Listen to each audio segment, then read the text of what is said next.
sa kanyang panahon. Paano nga ba muling maitatawid ang buhay sa bagong kabanata nito? Pagkaraan ng isang trahedya. Mga kaibigan, narito po ang naging karanasan ni Sandra sa ating dunang sa kanyang panahon.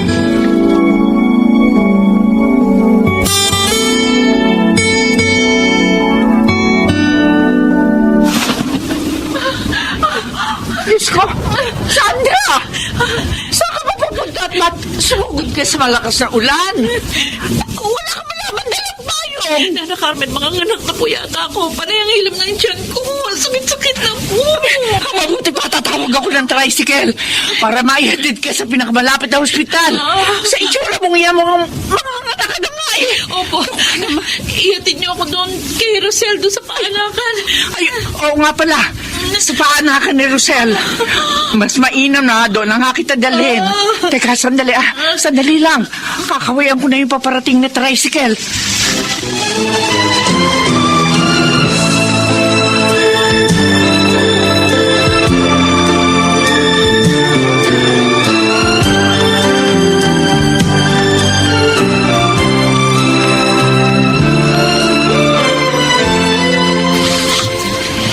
Berel, Kaya na. ipaalam ko lang sa iyo na nanganak na si Sandra. Inihatid siya ng Nana Carmen mo sa paanakan ni Rosel kaninang umaga. Oh, nanganak na pala eh. Ano pang problema ron, Tata Ramon? Hindi ka ba muna tatayo dyan sa pagsusugal para silipin ang asawa at anak mo? Alam mo, mas malaking problema kapag tumayo ako rito. Dahil hindi ko na mababawing talo ko. Kaya pwede ba, kung ayaw niyong mabastos ko pa kayo, umalis na kayo. At huwag niyo nang pakialaman ang pagsusugal ko rito sa lamay.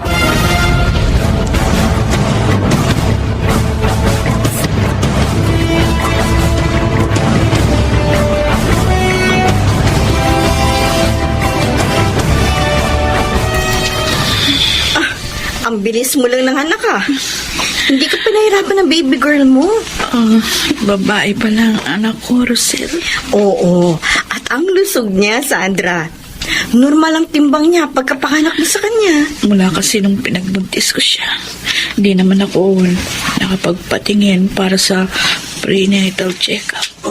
Dahil wala akong pera.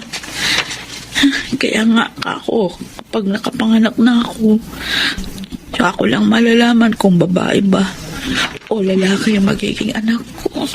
Oh, siya. Alam kong pagod ka pa mula sa pagle-labor. Magpahinga ka na muna. Maya-maya lang, itatabi ko na sa iyo ang anak mo. Nahihiya man ako sabihin sa'yo, Rosel, pero tatapatin na kita. Wala akong perang pambayad sa pagpapanak mo sa akin. Kinapalan ko na lang talaga yung mukha ko na dito ako magpahatid sa klinik mo. Kay Nana Carmen. Wala kang dapat alalahanin, Sandra. Kung yung iba nga tinutulungan ko. Ikaw pa, nakababata at kaibigan ko. Kaya wag mo nang stressin ang isip mo kung saan ka kukuha ng pambayad. Dahil nauunawaan kong katayuan mo. Maraming salamat. Napakabuti mo sa akin, Rosel. Mula nung maliliit pa tayo hanggang ngayon.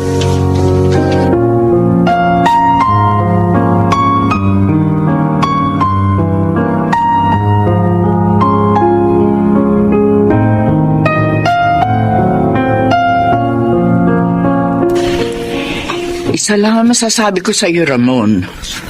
Huwag mo nang sinisita si Berhel sa mga kabalastugan niya. Sasagutin ka lang na pabalagbag ng taong yun.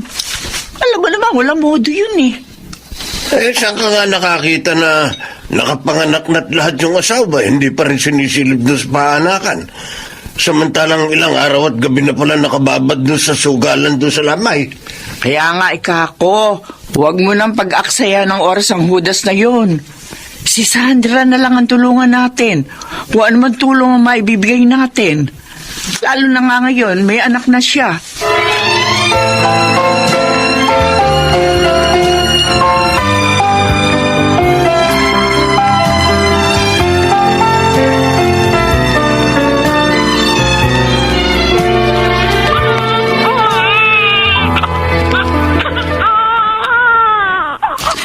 Baka buong akala ko dahil nagkaroon na tayo ng anak. Magbabago na yung mga pananaw mo sa buhay, Verel. Bakit ba binabatay mo sa pagkakaroon natin ng anak ang mga kilos ko, Sandra? Ang kulit mo rin, ano? Pilit mong binabago yung buhay na nakasanayan ko. Pero ako talagang hiniling ko sa Diyos na biyayaan tayo ng anak na magbibigay kahulugan sa ating mga buhay. At bubuo sa atin bilang mga magulang. Puro ka drama. Bahala ka na nga sa mga ilusyon mo. Naaalibad pa rin ako sa mga sinasabi mo. Diyan ka nang bisit ka. Verel!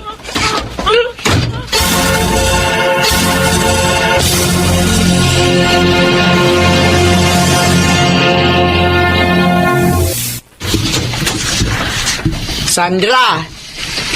Sandra, heto. Dinalang kita ng sinabawang isda sa malunggay. Mainam nga itong sabaw ng malunggay para sa nagpapasusong kagaya mo.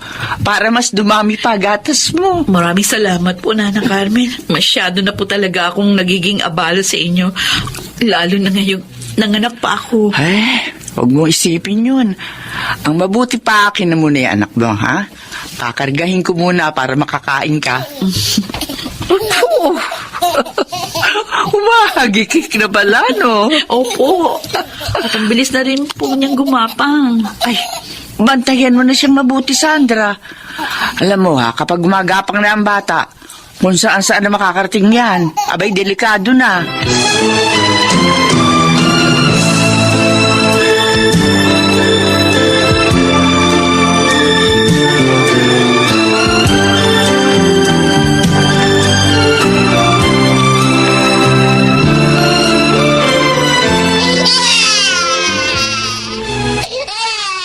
Wisit na Sandra yun. Kinabi pala sa akin ang perwisyong batang ito. Nasira tuloy ang tulog ko. Nasa babapae yun. Sandra! Sandra!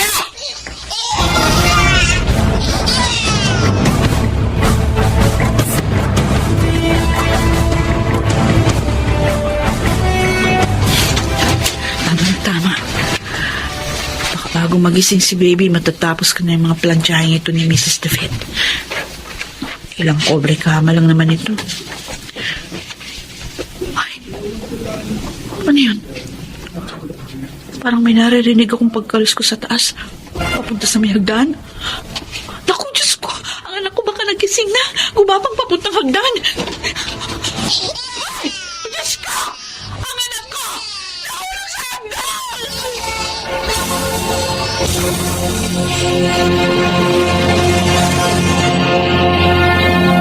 Sandra, 6 na buwan na ang nakakaraan mula nang mamatay ang anak mo. Pero patuloy ka pa rin sa pagpapabaya sa kalusugan mo. Sabi ni Nana Carmen, hindi ka na raw halos kumakain. Tingnan mo, malaki nang inihulog ng katawan mo. May dahilan pa ba para mabuhay ako, Rosel? Napakasakit. Tuwing nakikita ko yung mga damit o pambata na binili ko para sa kanya, lalong nadudurog ang puso ko sa pangungulila. Pakiramdam ko, kailangan mo na ng profesional na tulong sa sitwasyon mo. Gusto kong puntahan mo ang address na ito, ha? Ito, nakasulat dito. Makakatulong sa iyo ang taong dadatnan mo doon. Ang gusto ko ngayon din, sana mamatay na rin ako, Rosel. Mamatay na rin ako!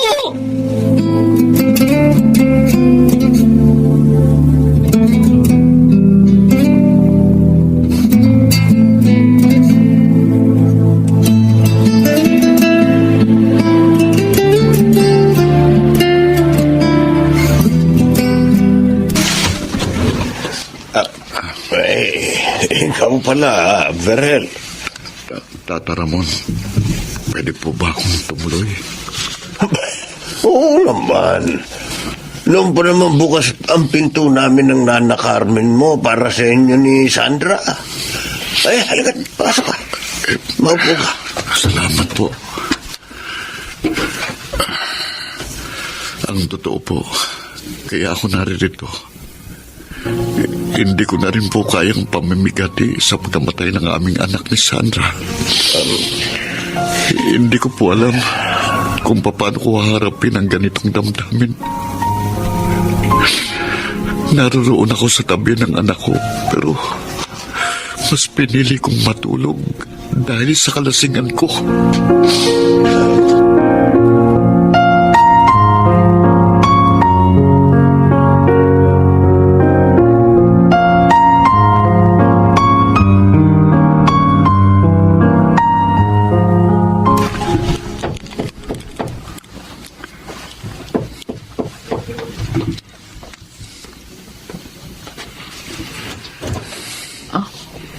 Sino ka?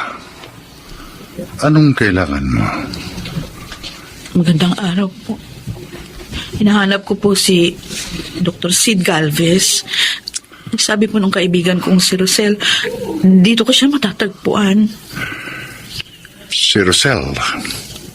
Yung kumadro ng may maternity clinic sa Tondo. Opo, siya nga po. Pasensya ka na. Pero matagal na akong huminto sa pagpapractice sa aking profesyon. Doktor, para niyo na po awa. Kailangan ko po ng tulong niyo. Namatay po ang anak ko dahil sa kapabayaan ko. Hindi ko siya nailigtas na mahulog sa hagda namin. Ang nararamdaman ko po ngayon, wala na akong kabuluhan. Hindi dahil tama o mali.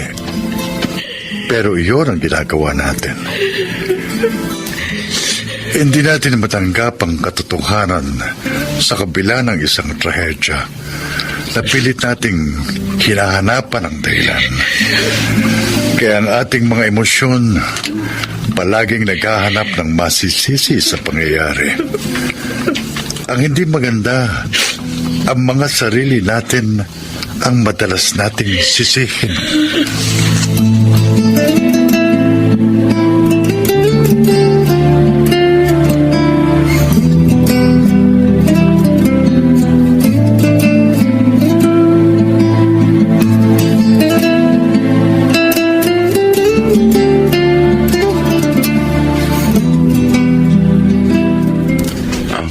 Magpapaalam lang sana ako sa iyo. Maaga kasi akong magre-report sa construction site. Natanggap kasi akong ceiling installer. Ngayon ang unang araw ko sa trabaho. Virgel, mabuti pa. Kumain ka muna bago umalis. Mainam ng may laman ang sikmura mo. Sandra, pwede pa kaya tayong magsimula ng isang panibagong buhay? Bakit hindi? Siguro nga, may mga bagay na hindi natin makukontrol. Pero sa sandaling matanggap natin ang mga pangyayari, mas madali nating makakalimutan ang hatid na kirot ng masasakit na sandali. Magsasama pa tayo sa susunod na mga panahon. At pangako, lahat gagawin natin ang magkasama. Hindi ka na mag-iisa.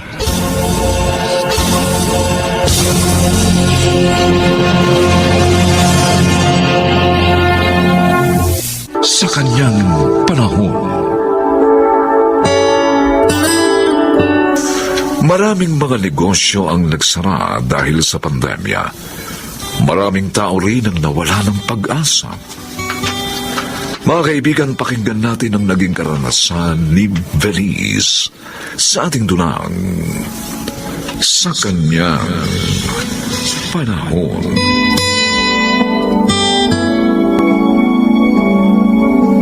Nay, Oh, anak, dumating ka na pala. Ang aga mo ah. Gusto mo bang magmerienda? Nay, Oh, bakit? Bakit umiiyak? May nangyari ba sa sa trabaho mo? O kaya sa daan? wala na akong trabaho. Ha? Abi, bakit? Magsasara na yung pinapasukan ko. Lugi daw po sila ng malaki dahil sa pandemic. Ay, ganun ba? Sa bagay, marami talagang negosyo ang nagsara dahil nga sa pandemya. Mas malalaki pa nga kaysa sa kumpanyang pinapasukan mo. Pagka-graduate ko po, doon na ako nagtrabaho. Nay, napamahal na sa akin ang trabaho ko doon. Ang problema ko pa, paano ko mababayaran ngayon ang kotse ko at ang bahay natin? Paano na? Anak, huwag kang mawalan ng pag-asa. Hanap ka rin ng bagong trabaho.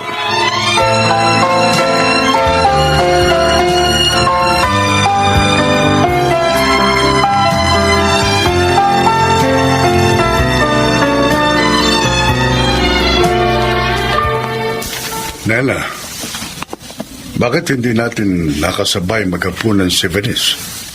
Ayun, nalulungkot. Hanggang ngayon kasi, hindi pa rin magbunga ang paghahanap niya ng trabaho. Oh, hindi lang naman siyang nawala ng trabaho at nahihirapan. Marami. Ay, oo nga, Pepe. Kaya lang nag-aalala ang ating anak sa mga gastusin dito sa bahay. Pati na rin sa mga kailangan niyang bayaran. Oo nga naman. Ilang buwan na rin siyang walang kita. At malamang, paubos na rin yung ipon niya. Iniisip ko nga, Pepe, kung paano ba natin siya matutulungan? May naisip akong paraan. Talaga? Oh, ano yun? Magtinda tayo ng mga prutas sa harap ng bahay natin. Magluto rin tayo ng ulam. Oo nga, no. Kaya pa naman natin gawin yun. Para hindi na problemahin ni Venice ang gastos dito sa bahay.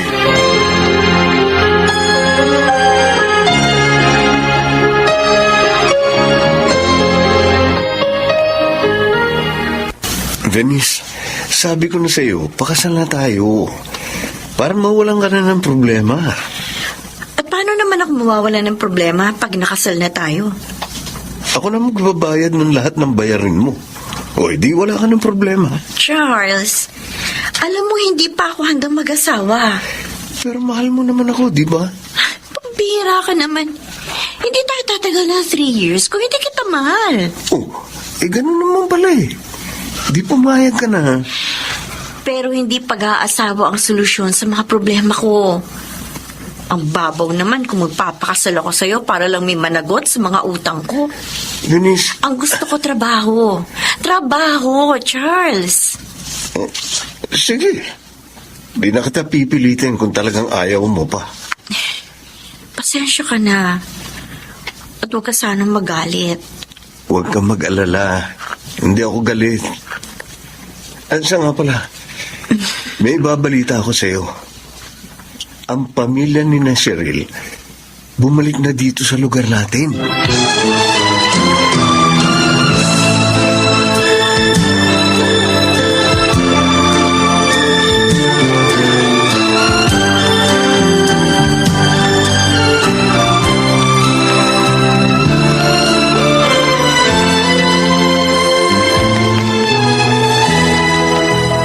Oh, salamat sa pagdalaw mo, ha, Venice? Talagang agad po ako dumalaw dito. Nang malaman ko po kay Charles na nagbalik na kayo dito sa lugar natin. Mabuti naman, hindi mo ako nakalimutan. Kahit maraming taon na tayo hindi nagkikita. Bakit ko naman makakalimutan ang high school classmate ko? Ay, kumusta ka na ngayon, ha, Iha? Heto po. Jobless because of this pandemic. Ay, nako. Talagang iyang pandemya, oo. Nagsara po kasi yung pinapasukan ko eh. Nalugi po dahil sa pandemic. Oo, nag-try ka na bang mag-apply sa iba? Oo, Cheryl. Kaya lang karamihan ayaw tumanggap ng empleyado eh. Nagbabawas pa nga raw sila. Minsan nga, parang nawawala na ako ng pag-asa. Pambihira ka. Bakit naman? Dami ko kasing problema eh. Pati nga sina inay na hindi ko na pinagtrabaho. Nagtitinda na ngayon sa harap ng bahay namin. Para lang matulungan ako kahit papano. Uy, hindi naman mabigat yung problema mo. Kaya dapat, huwag kang mawala ng pag-asa. Ikaw, wala kang problema. Mayaman kasi kayo eh. Hindi tulad ko, mahirap. At may kargo mga magulang.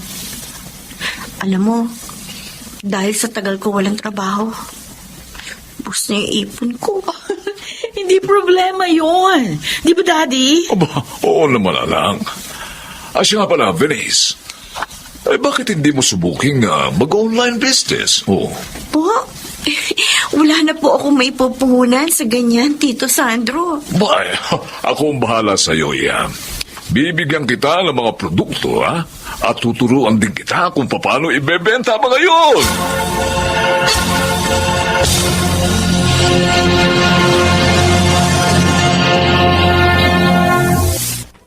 Nasaan ikaw mo si Venice? Ay, busy sa pag-aayos ng mga herbal products na order sa kanya. Papadeliver daw niya mga iyon. Ba, mukhang malakas na ang online business ng anak natin. Tama ka, Pepe. Abay, nakakabayad na siya ngayon sa mga obligasyon niya. Kaya pala, masaya na siya uli. Gusto nga niya eh. Tumigil na raw tayo sa pagtitinda. Huwag naman. Nakalilibang din kasi yung may trabaho tayo. Yun din naman ang sabi ko sa kanya. Kumikita pa tayo. Oo. Hindi naman siya nagpilit. Basta ang sabi niya, ingatan lang daw natin ang mga sarili natin.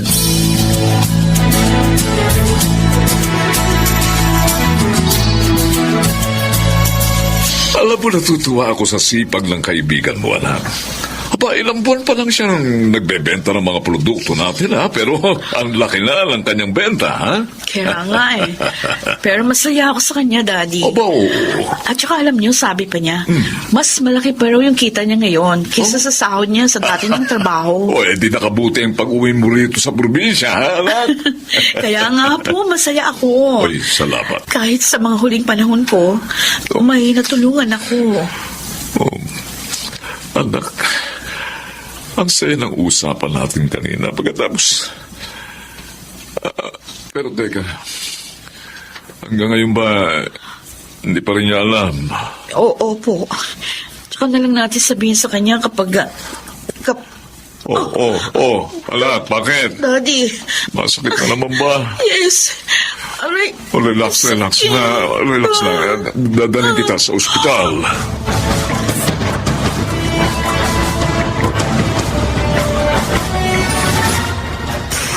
Ang galing mo, Venice.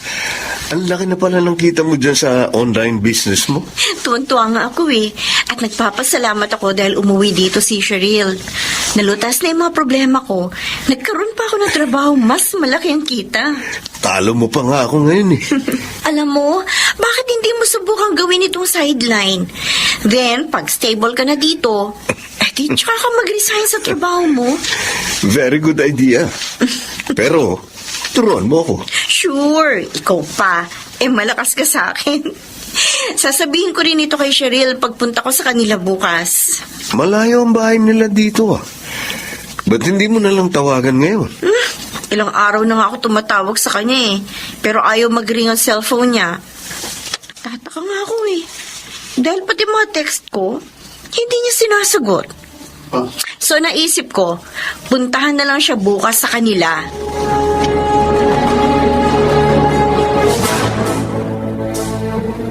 Ikaw pala, Venice. Pumasyal po ako dito, Tito, kasi po, ilang araw ko na tinatawagan na tinitext si Cheryl. Pero wala po siyang sagot. May sakit po ba siya? Bakit po? Hindi kayo makasagot, Tito Sandro. Matagal na siyang may sakit. Ano pong sakit? Brain cancer. May cancer siya sa utak. Oh, Diyos ko. At may taling lang ang buhay ng aking alaga. Si Cheryl. Ang kaibigan ko.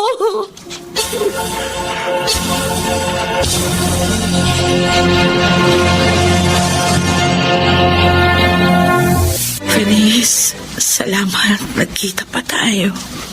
Cheryl, bakit hindi mo sinabi sa akin na may sakit ka pala? At may taning na ang buhay mo. Dahil ayokong maawa ka sa akin. At lalong panghinaan ng loob. Cheryl. naalala mo ba yung sinabi ko sa'yo noon na magaan lang ang problema mo? Siguro ngayon, naunawaan mo na kung bakit ko nasabi yun. Dahil ako, buhay ko mismo ang problema ko. Gusto kong gumaling ka. Gusto ko makasama ka pa. Huwag ka nang umiyak. Tanggap ko na ang kapalaran ko. Tanggap na rin yun ni Daddy. At saka, makakasama mo pa rin naman ako sa pamamagitan ng mga itinuro ko sa'yo. Venice. Bakit? Na naman ang ulo ko. Ay, taga, tatawagin kong doktor. Huwag na, huwag na. Huwag mo kalilimutan, ha? Lahat ng problema may katapat na solusyon. Magtiyaga ka lang hanapin yun. Oo, kaibigan ko.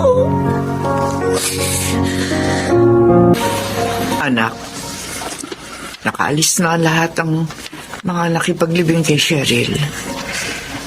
Tayo na lamang natitira dito at ang kanyang daddy. Sandali na lang po, Nay. Itay. Gusto ko pang makasama ang kaibigan ko. Kahit ilang minuto na lang.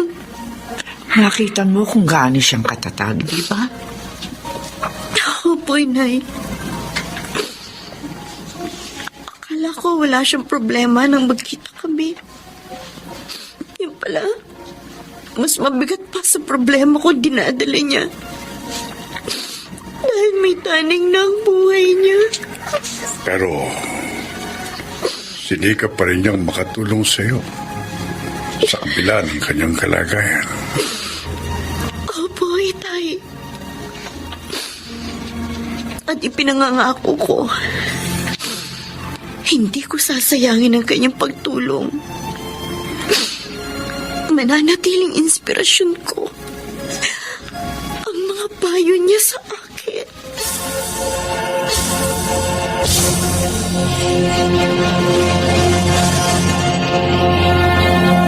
Sa kanyang panahon, may mga nagsasabing mas madaldal raw at mas mayabang ang babae kaysa sa mga lalaki. Totoo kaya ito? Mga kaibigan, pakinggan natin ang naging karanasan ni Jmar sa ating dulang Sa kanyang panahon.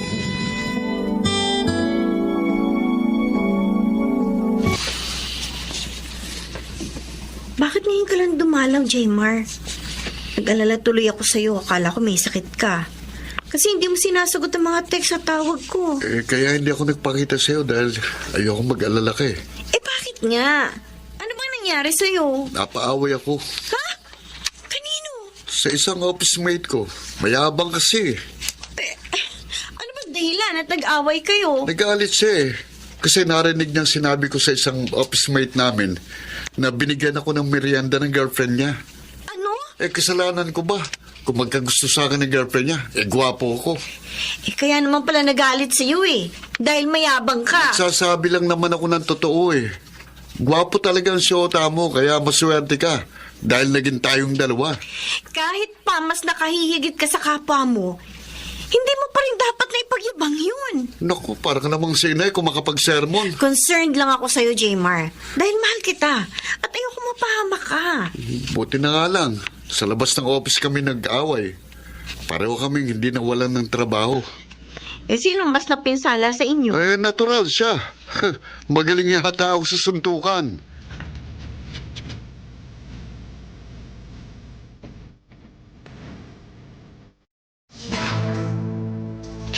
May bago ka na naman palang damit at sapatos, anak. Jack, na mahal na naman ng mga yan. Mga branded eh. Ayos lang yan, ay. Malaki naman ang sweldo ng binata nyo eh. Tsaka, sa itsura ng anak nyo, tama lang na mamahalin ang suot ko. Oh, ang batang ito talaga. Napakayabang. Kaya ka napapaaway eh. Natumihin yata. Manong ang baguhin mo ang ugali mong yan, ha? Huwag kang puri ng puri sa sarili mo. Masama yun, anak. Nay, Isa pa, dapat magandaan mo ang magiging kinabukasan yun ni Tessa.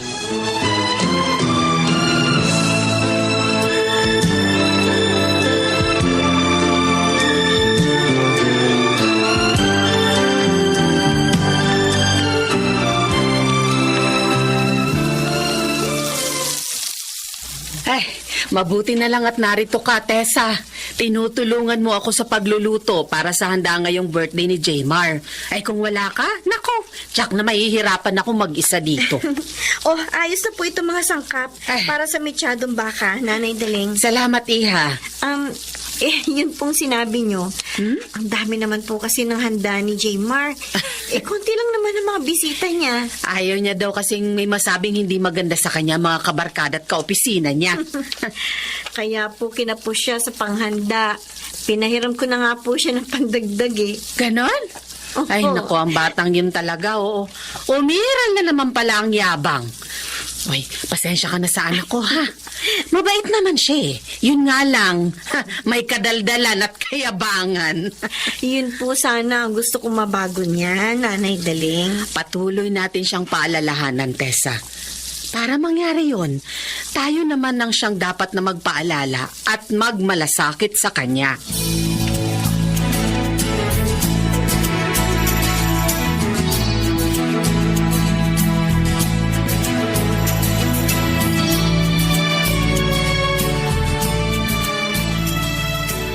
Oh, ayan, Kokoy. Yun. Bayad na ako sa iniram kong pera sa'yo, ah. Dinagdagan ko pa ng konting tubo yan. Ha?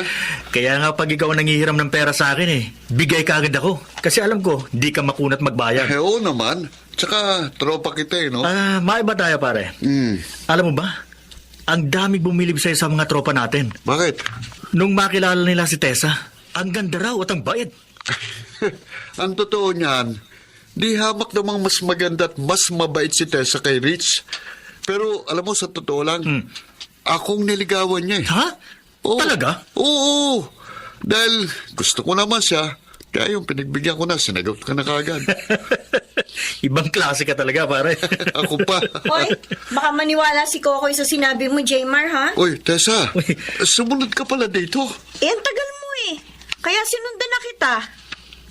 Ay nako, Kokoy, huwag kang maniwala dito kay Jaymar. Alam mo ang totoo, inabot ng ilang buwan ng panliligaw niyan sa akin. Ganun ba? Oo. At sa bahay namin siya umakyat ng ligaw. Dahil ayaw kong nililigawan ako sa kalye.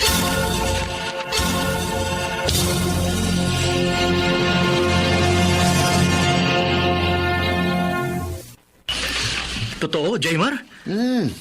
Oo, sabi ko eh. Pre, ang ganda ni Rich. Naging shota mo pala yun. Bakit? Gwapo naman ako ah. At para sabihin ko sa inyo ah, bago napangasawa ni Frank yung si Rich, pinagsawaan ko na yun. Uy, talaga? Oo, ako pa. Iba yatang karisma ko sa mga bebot.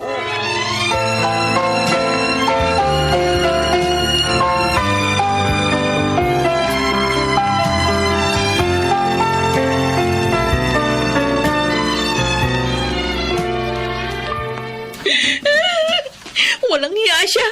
Napakayabang, sinungaling pa. Rich, bakit nagagalit ka? Tumiyak ka pa.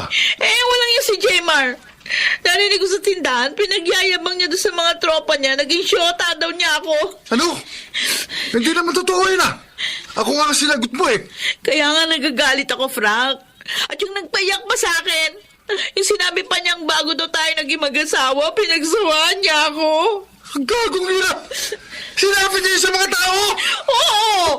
Kung hindi nga lang sila mga lasing, susugurin ko ang mayabang at sinungaling na yun eh.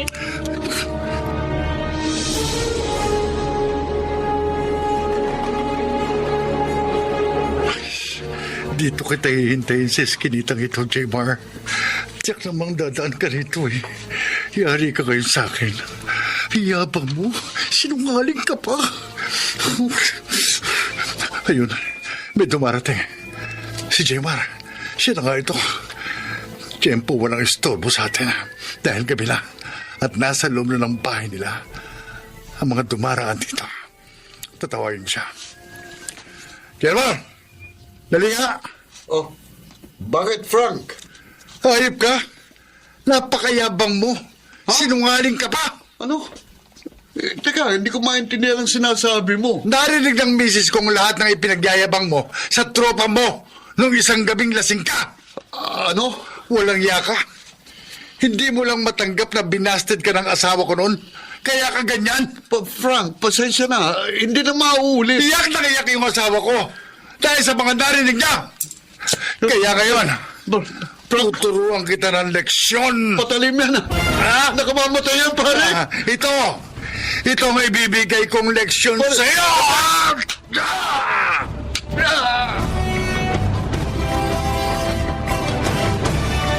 Anak, narito si Kokoy, dinadalaw ka. Pare, ano, kumusta? Ito, sabi ng doktor, malapit na raw ako makauwi ng bahay dahil hindi naman daw malala ang tama ako. Alam mo, nagulat ako nang malaman kong sinaksak ka ni Frank. Eh bakit ka nga ba sinaksak ng taong yun? Ay hanggang ngayon, hindi mo pa rin sinasabi sa akin. Dahil ba yun sa mga sinabi mo sa amin ng tropa natin? Oo, Kokoy. Narinig pala tayo ni Rich. Nagsumbong siya sa asawa niya kaya nagalit si Frank. Si Ritz? Yung bumasted sa'yo nung araw? Busted ka kay Ritz, Jayman? Ay, ano?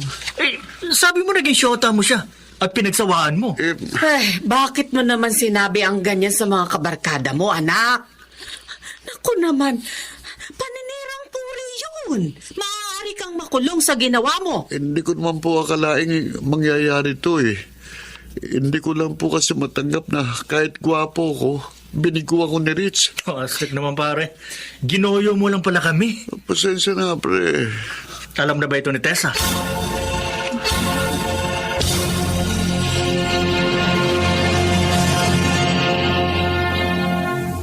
Tessa, salamat naman at dinalaw mo na ako. Inintay kita nung nasa ospital ako pero wala ka. Sinadya kong dito na lang sa inyo magpunta, Jmar. Para makapag-usap tayo ng maayos. Tessa? Matapos kang saksakin ni Frank, kusa siyang sumuko sa mga pulis. At sinabi niya na gawa niya yun sa'yo. Dahil sa paninira mo sa asawa niya. Bakit ginawa mo yun, Jmar? Bakit ipinagkalat mo naging kayo ni Ritz? At bago pa siya napangasawa ni Frank, pinagsawaan mo na siya. Ganong alam mo, hindi naman totoo yun. Tessa, lasing lang ako noon kaya nasabi ko yun. Ang sabihin mo, umirang sa'yo ang kayabangan mo. Yun din ang dahilan kaya madalas kang mapaaway. Sorry, hindi na mauulit yung pangako. Talagang hindi na mauulit. Dahil hindi na ako mamumroblema pa sa'yo. Ha? Anong ibig mong sabihin? Tinatapos ko ng lahat sa atin, Jenna. Teka, huwag ka naman magbiro ng ganyan. Ay, hindi ako nagbibiro. Ayoko maging asawa balang araw ang isang lalaking nok-no ka ng yabang. Baka pati ako madamay pag napahamak ka.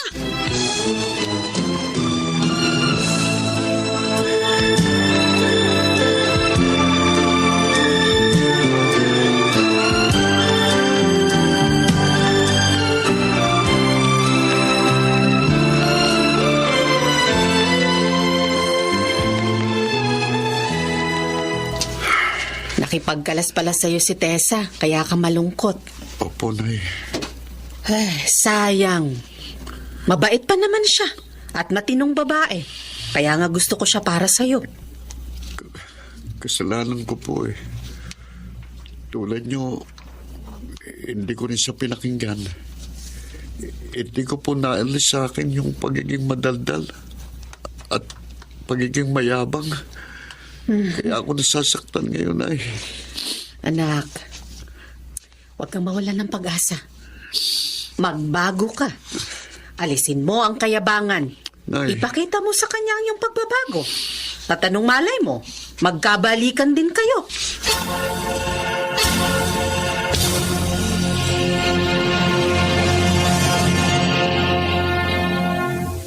kanyang panahon.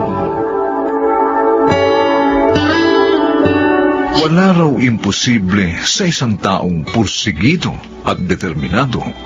Ngunit paano mo nga ba kukumbinsihin ang isang taong nawalan na ng pag-asa? Mga kaibigan, pakinggan po natin ang naging karanasan ni Warren sa ating dulang sa kanyang panahon.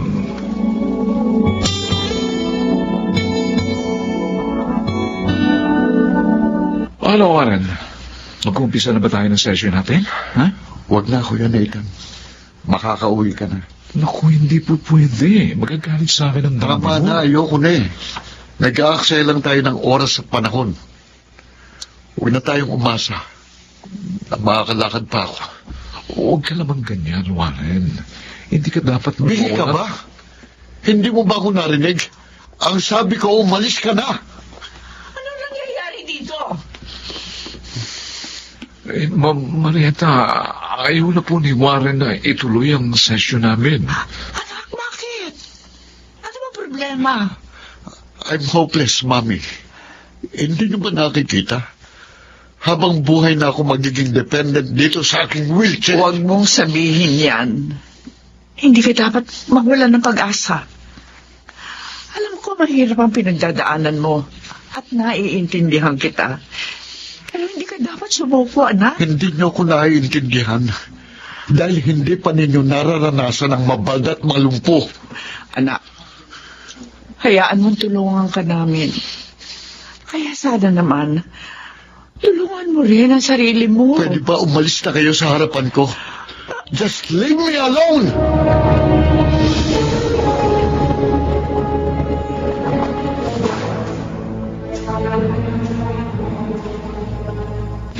Ipinagtimpla kita ng juice at naghanda rin ako ng sandwich, Warren. Pwede ba, Mildred? Umalis ka na. Huwag mo na akong pag-aksaya ng panahon. Nagiging pabigat na ako sa'yo. Mahal kita, Warren. Kaya masaya ako na paglilingkuran kita kahit sa ganitong paraan. Ikaw lang ang masaya. Ako naaaburido na. Kaya iwan mo na ako. Naririto ako para suportahan ka. Kaya huwag mo naman akong pagkaitan na pagkakataong dabayan kita sa iyong kalagayan. Ayoko na. Gusto ko na makipag-break sa'yo. Warren! Seryoso ako. Umpisa ngayon. Tapos na sa atin ang lahat.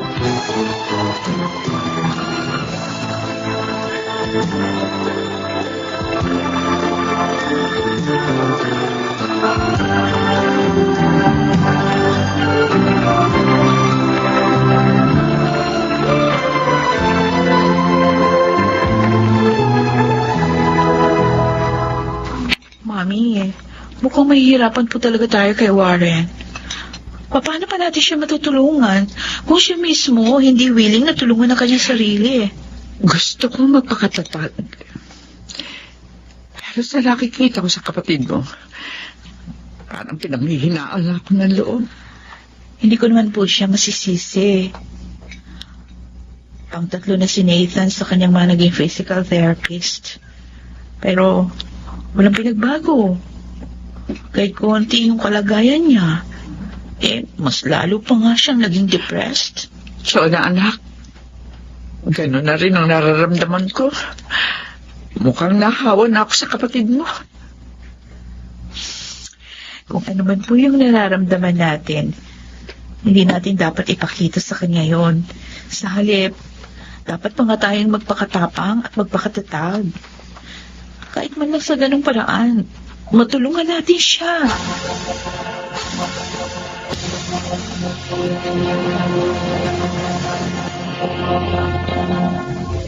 Nag-file ako ng indefinite leave of absence. Gusto ko kasing ako mismo ang tumutok kay Warren. Ano bang binabalak niyo, Daddy? Hindi ko alam kung ano talaga ang pinakamainam na paraan, pero gagawin ko ang lahat para makalakad siya. Pero, paano niyo yun magagawa? Kung si Warren na mismo ang sumuko. Tayong hindi dapat sumuko. Makalalakad ang kapatid mo. Kung kinakailangan kaladkarin ko siya, yun ang gagawin ko.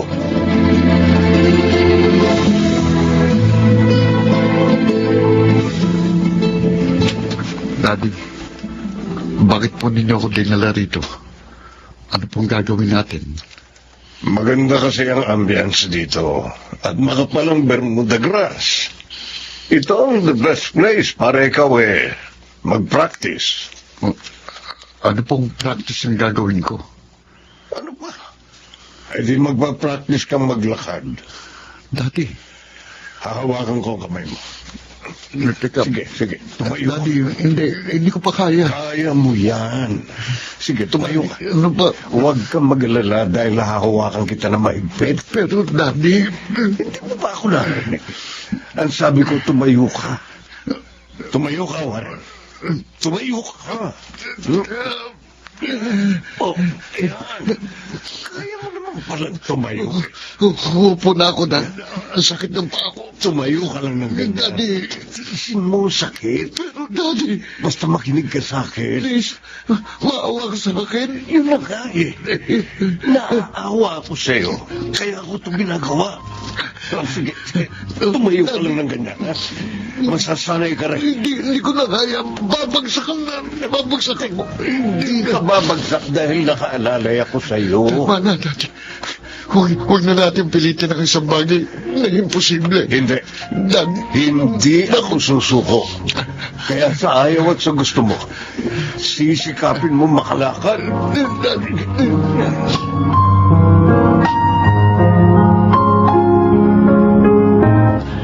Saan ba kayo talaga nang galing? At anong ginawa nyo? Bakit may sugat siya sa tuhod? Tapos, may mga galos din siya sa sikot braso. Ganon talaga. Kasama yan sa proseso na dapat niyang pagdaanan. Eh bakit nga? Ano ba talaga ang ginawa nyo? Huwag kang mag-alala. Walang ano man yan. Masasanay din siya. Alfonso, hindi ko na yata gusto yung ginagawa mo. Baka lalo lang mapasama ang kanyang kalagayan. O sige. Sumama ka na lang sa amin bukas para malaman mo kung anong ginagawa namin.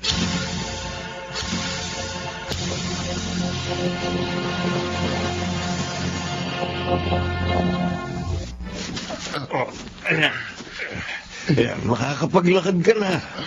Sige, yumakap ka sa akin. Pilitin nating makarating doon sa may poste. Daddy, nahihirapan na po ako. Basta pilitin mo. Huwag kang susuko. Masakit na pong paa ko. Ganun talaga. Para namang hindi ka na nasanay. 3 linggo na natin itong ginagawa. Hindi ko na po kaya. Kaya mo yan. Yan, malapit na tayo. Sige pa. Konting tiis pa. Okay lang yan. Baka ilang beses ka nang bumagsak pero nagawa mo pa rin tumayo. Kaya sige, tumayo ka ulit. Tumayo ka. Hindi ko na po talaga kaya, Daddy. Kaya mo yan. Huwag kang susuko. Kaya tumayo ka, Warren. Daddy, Tumayo ka. Tama na yan, Alfonso. Magpahinga muna kayo. Pwede ba, Marieta? Huwag ka na makialam. Huwag mo kasi siyang puwersahin. Hinay-hinay lang. Sabi ko naman sa'yo, huwag kang makialam. Sige, Warren. Tumayo ka. Anak, sige. Tumayo ka. Tutulungan kita. Huwag mo siyang hawakan. Hayaan mo siyang tumayong mag-isa. Sabi ko naman sa iyo, hindi natin siya pwedeng puwersahin. Kailangan niya ng alalay, Alfonso. Tapos na kami sa prosesong yan. Kaya hindi mo na kailangan pang ulitin. Basta. Hindi ko hayaan pahirapan mo ang aking anak.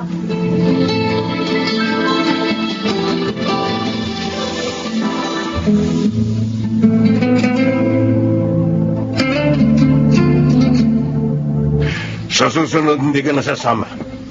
Sinisira mo ang diskarte ko. Alfonso, hindi na nakabubuti yung ginagawa mo. Dahil lalo mo lamang siya pinapahirapan. Yun na nga eh. Habang nahihirapan siya, lalo siyang nagpupursige at nagiging matatag. Nakita ko ang kanyang improvement. Kaya huwag ka na makialam. Ay, Diba? basta. Hindi ko gusto yung ginagawa mo. Tama na. Huwag mo na ipagpilitan ang gusto mo. Dahil... Alfonso? Alfonso, bakit? Oh, Alfonso! Daddy! Mami! Tulungan niyo ako! Dali natin si Daddy sa ospital! Anak, Daddy! nakakalakad Lakad ka na! Oo, Mami! Nakakalakad na ako! Daddy!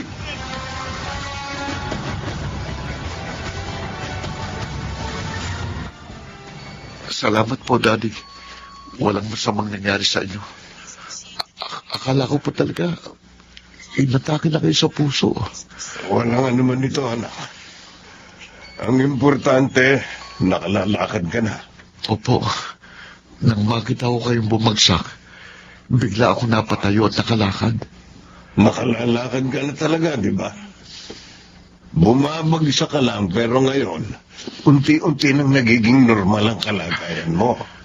Opo, at marami po salamat sa tiyaga at sakripisyo ninyo.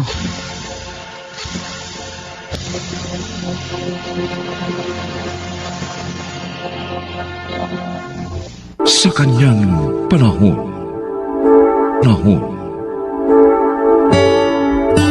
sa pagdating ng mga pagsubok at mga problema sa buhay, ang pangunahing inaasahan ng tao upang maging sandigan ay ang kanyang pamilya. Nang hirap, ito'y hindi rin maaring asahan. Mga kaibigan, pakinggan po natin ang naging karanasan ni Sally sa ating dunang sa kanyang panahon.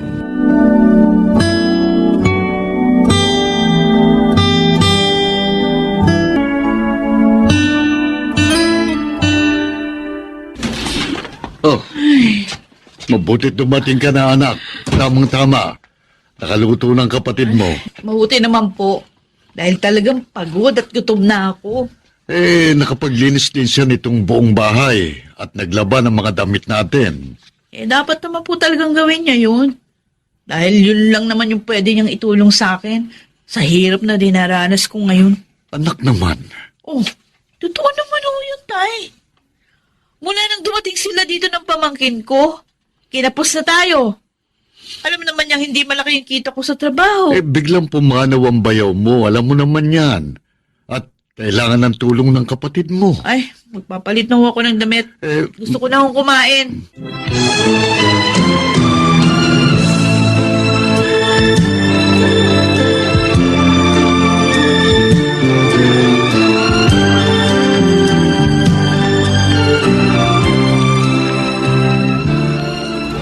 Ate Marifi, dinala ko na dito sa kwarto mo ang almusal mo.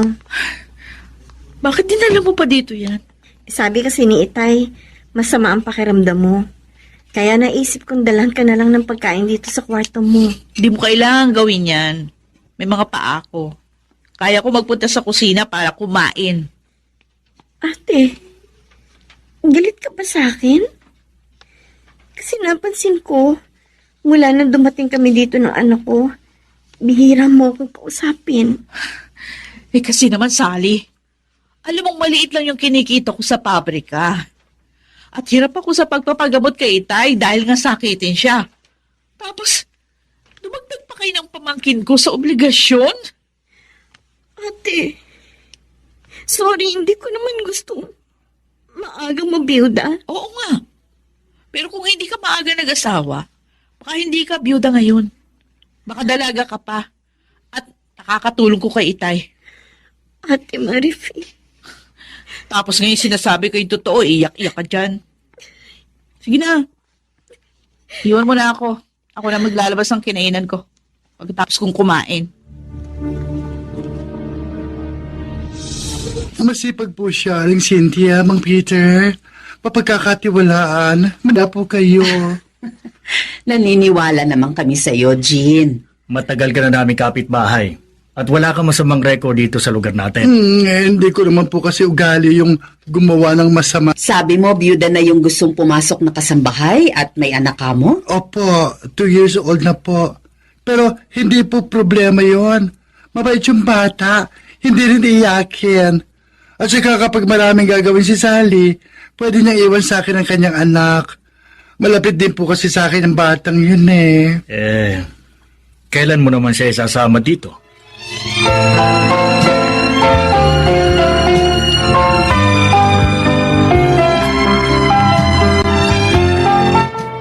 Sigurado ka ba na kaya mong maging kasambahay, Sally, anak? Kaya ko po yun, Itay. Sanay naman po ako sa mga gawaing bahay eh. Ang mahalaga, hindi na po kami magiging pabigat pa kay Ate Marifi. Pasensya ka na, anak, sa kapatid mo, ha? Huwag ka sanang magalit sa kanya. Hindi naman po ako nagtatampo. Dapat lang naman po talaga magtrabaho ako para sa amin ang anak ko. Dadalaw ka pa rin dito lagi, ha? At lagi kitang idadalangin sa Panginoong Diyos upang ingatan at tulungan kanyan lagi.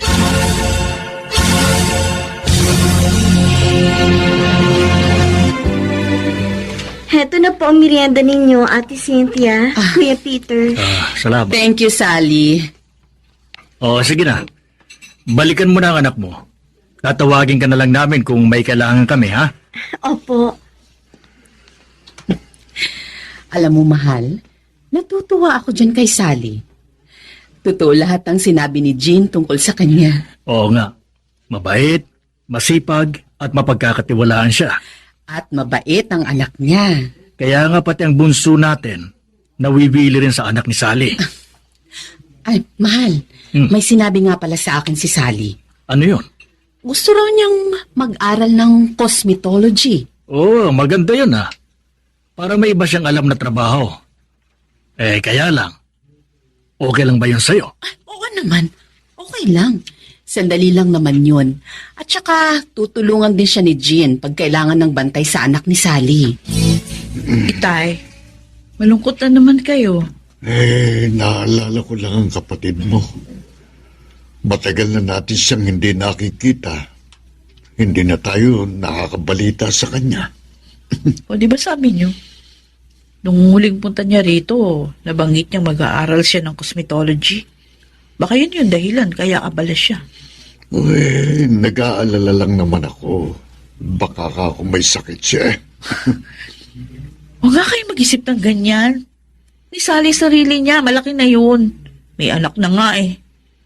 At isa pa, kailangan niya maging matatag kung gusto niyang mabigyan ng magandang kinabukasan yung anak niya. Bakit ba lagi kang inis sa kapatid mo? Wala naman siyang masamang ginagawa sa'yo. Iniso ako kasi maaga siya nag-asawa. Kaya ayan, maaga siyang nabiyuda. Kasalanan niya kung bakit siya naghihirap ngayon sa sikap at huwag siyang magpabigat sa iba. Cynthia, nabanggit mo na ba kay Sally ang tungkol sa nalalapit nating pag-alis? Hindi pa, mahal. Naaawa kasi ako sa kanya eh. Jack, malulungkot siya. Dahil mawawalan siya ng trabaho. Kasi nga, sa ibang bansa na tayo titira. Tama ka. Kung mamamasukan naman siya sa iba, baka makatagpo siya ng malupit na amo. Pati anak niya pag malupitan. Ay, paano kaya natin siya matutulungan? Alam ko na.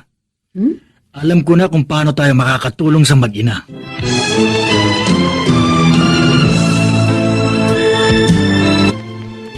Ano po? Para sa akin ang parlor na ito? Dito, sa bakuran po ninyo? Oo, sabi ko na po sa inyo, Aling Cynthia. Teka, magugulat si Sally. Oo, Sally. Ito ang palalaguin mo. Ninyo ni Jean. Yes, salamat po, Aling Cynthia. Sinama niyo ako sa magandang kapalaran nitong kaibigan ko. Dahil mabait ka rin. Pero naguguluhan po ako, Ate Cynthia. Paano na po ang trabaho ko dito sa inyo? Aalis na kami ng Kuya Peter mo. Ha? Sa ibang bansa na kami maninirahan. Dahil napalapit na kayo mag-ina sa amin, kaya naisip namin na tulungan kang mabigyan ng magandang kinabukasan ng iyong anak. At yun ay sa pamamagitan ng business na ito. At mababantayan mo pa rin ang bahay namin. Naku, salamat po, Ate Cynthia. Napakabuti po ninyo. Pangako, hindi ko sasayangin ang inyong pagtulong. At hangad naman namin ang iyong tagumpay.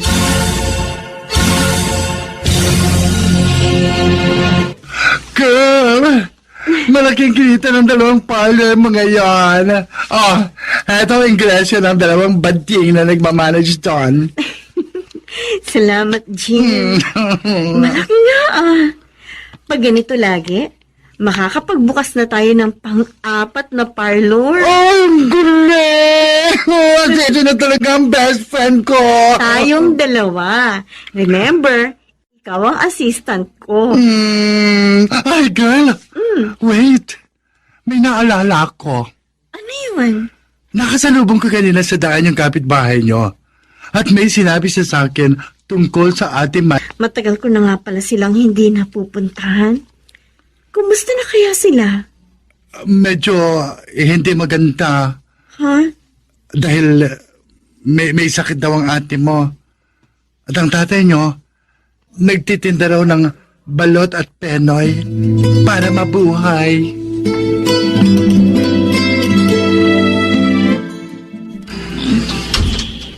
Kumusta ka na? Ate Marifi? Ate? Pasensya na. Matagal na panahon akong hindi nakapunta sa inyo. Nung makatapos kasi ako ng cosmetology, naging busy na ako. Ate? Anong ibig mo sabihin? Pinilit ko talagang maging masungit sa'yo. Para magsikap ka. Dahil ayokong lumubog tayong lahat sa hirap. May anak ka na dapat mong bigyan ng magandang kinabukasan. Kung ganon, hindi totoong galit ka sa akin. Oo, hindi totoo yun. Gawa-gawa ko lang yun. Sorry, ha? Nasaktan ko ang loob mo. Oh, ate. Salamat. Dahil sa naginawa mo, umasenso ang buhay namin ng pamangkin mo. Kaya ngayon, kukunin ko na kayo ni Itay upang magkasama-sama na tayong muli.